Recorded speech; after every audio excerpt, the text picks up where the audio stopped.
in the intricate tapestry of human connection. Trust is often hailed as the most sacred thread. We are taught to extend it freely, to believe in the inherent good of others, to open our hearts without reservation.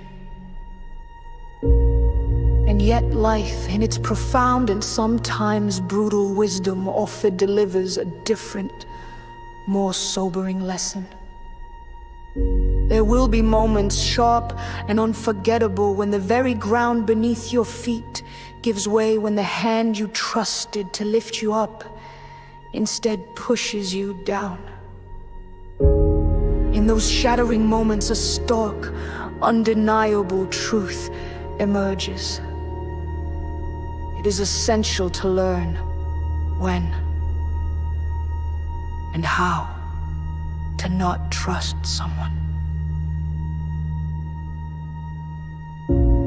This isn't a message of cynicism, nor a call to build walls around your heart and live in isolation. Far from it.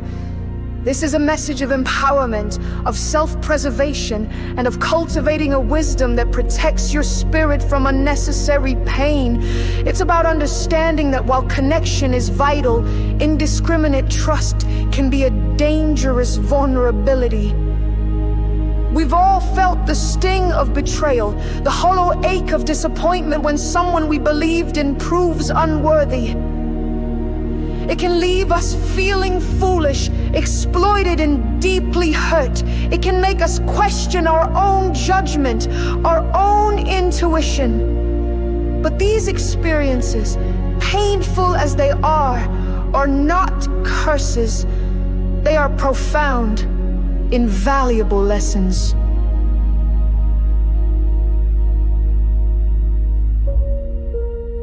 Consider the weight of misplaced trust. It can manifest as a whisper secret carelessly revealed, a promise broken without a second thought, a loyalty betrayed for personal gain. It can be the friend who gossips, the colleague who undermines, the partner who deceives.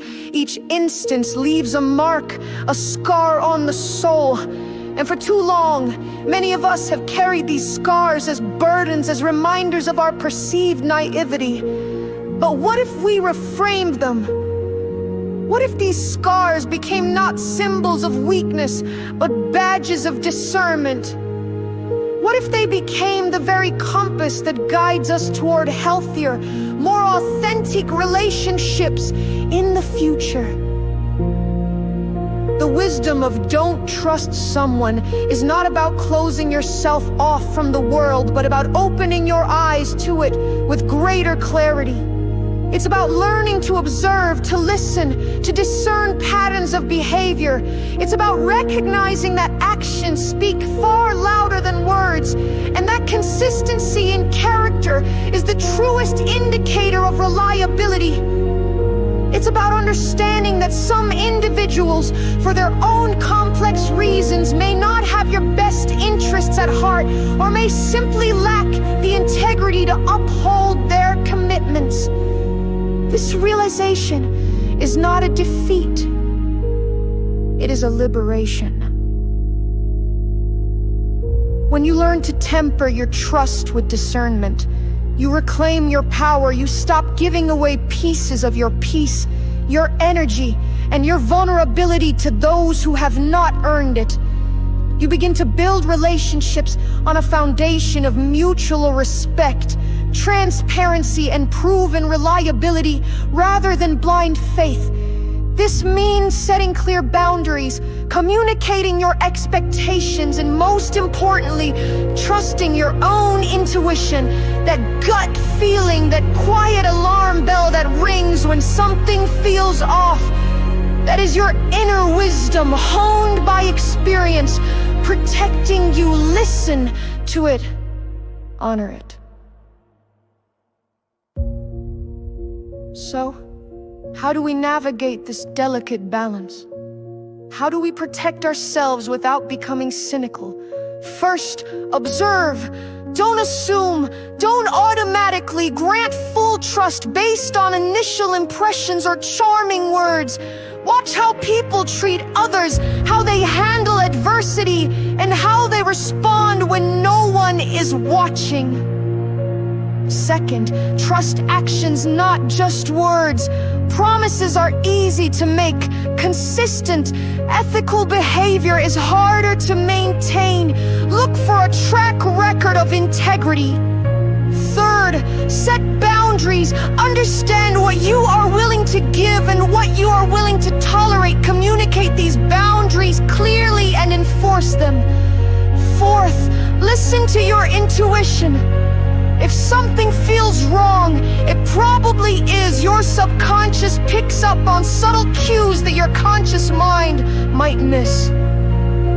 Fifth, learn from experience. Every instance of misplaced trust, no matter how painful, offers a valuable lesson.